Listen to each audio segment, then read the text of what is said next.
Astroloģiskā prognoze katram zodiakam laika posmā no 17. līdz 23. februārim. Šajā laikā ir jūtama pāreja no gaisa zīmes ūdensvīrs uz ūdens zīmi zivs. Un šī enerģija vairāk aktivizē loģiku un prāta asumu un pamazām dod vietu vairāk intuīcijai, emocionālam dziļumam un iekšējai refleksijai. Galvenie šīs nedēļas akcenti ir tādi, ka cilvēki būs iejūtīgāki un attiecības var kļūt dziļākas. Labs laiks, lai attīstītu savas idejas, pievērstos mākslai vai meditācijai. Pārēj no ātrās ūdensvīra enerģijas uz sapņēnajām zivīm var radīt vēlmi palēnināt tempu, iespējami pēkšņi emocionāli atklājumi un intuitīvi ieskati par nākotni. Mans galvenais padoms šajā nedēļā – šī nedēļa nav domāta skriešanai vai nepārtrauktai aktivitātei. Atrodi laiku sev, ieklausies savās emocijās un ļauj sev plūst līdzi dzīves straumei. Bet nu prognoze katram zodiakam. Auns. Šonedēļ var justies nedaudz izklaidīgs un noguris no rutīnas. Labs laiks, lai pievērstos veselības un emocionālajiem līdzsveram. Mans padoms – neuzņemies pārāk daudz vienlaikus, dod sev laiku atpūtai. Vērses.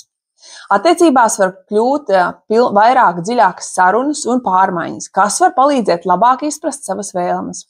Finansiāli esi piesardzīgs.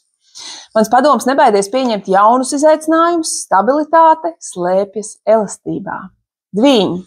Profesionālajā dzīvē var parādīties jaunas iespējas, bet būsi emocionāli svārstīgs.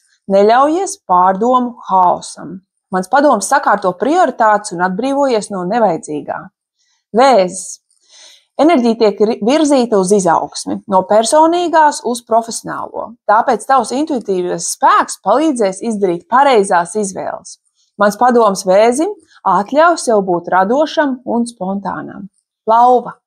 Šonedēļ var saņemt nozīmīgu atzinību un iedvesmu. Tomēr esi uzmanīgs attiecībās, nesasteidz lēmumus. Mans padoms – praktizē pacietību un diplomātiju, jo tas atmaksāsies. Jaunava. Var sajust lielāku vēlmi pēc stabilitātes un kārtības.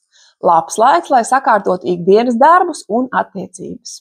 Mans padoms jaunavai – koncentrējies uz to, ko vari kontrolēt un necenties mainīt citus. Svari. Svarīgi pievērst uzmanību veselībai un emocionālajiem līdzsvaram. Iespējami jauni, radoši iedvesmas avoti. Mans padoms svariem – atrodi laiku klusumam un sevis izzināšanai.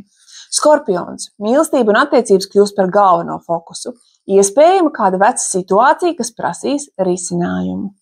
Mans padoms skorpioniem runā no sirds un izvairies no manipulācijām. Strēlnieks. Šonedēļ būsi vairāk noskaņots uz mājaslietām un ģimeni. Iespējams pārmaiņas dzīvesvietā vai attiecību dinamikā. Mans padoms strēlniekam – nenovērtē par zemu ikdienas mazos priekus. Mežāzes. Aktīvs periods komunikācijai un sadarbībai. Darbs nesīs jaunus izaicinājumus, bet arī izaugsmi. Mans padoms mežāzim izmanto savas zināšanas un pieredzi, bet, lai tās ietekmētu sev situācijā par labu tev. Ūdensvīrs. Fokusējies uz savām vērtībām un finansiālo stabilitāti. Vari saņemt iespēju pelnīt vairāk un investēt nākotnē. Mans padoms ūdensvīram – nebaidies riskēt, ja esi pārliecināts par savām prasmēm. Zivis. Tavs laiks spīdēt. Šonedēļ var sajust enerģijas pieplūdumu, kas palīdzēs īstenot savus plānus un mērķus. Mans padoms zivīm – uzticies saviem sapņiem. Tie tev parāda pareizo virzienu. Šī bija astroloģiskā prognoze katram zodiakam laika posmā no 17. līdz 23. februārim. Spied like šim video, seko manam kanālam un uzzini vairāk astroloģiskas informācijas katru nedēļu. Ja vēlies piesakos uz individuālu konsultāciju, lai uzzinātu vairāk tieši par savu zodiaku, ja nē, skatāmies tālāk, kas vēl pieejams šajā kanālā. Uz tikšanos!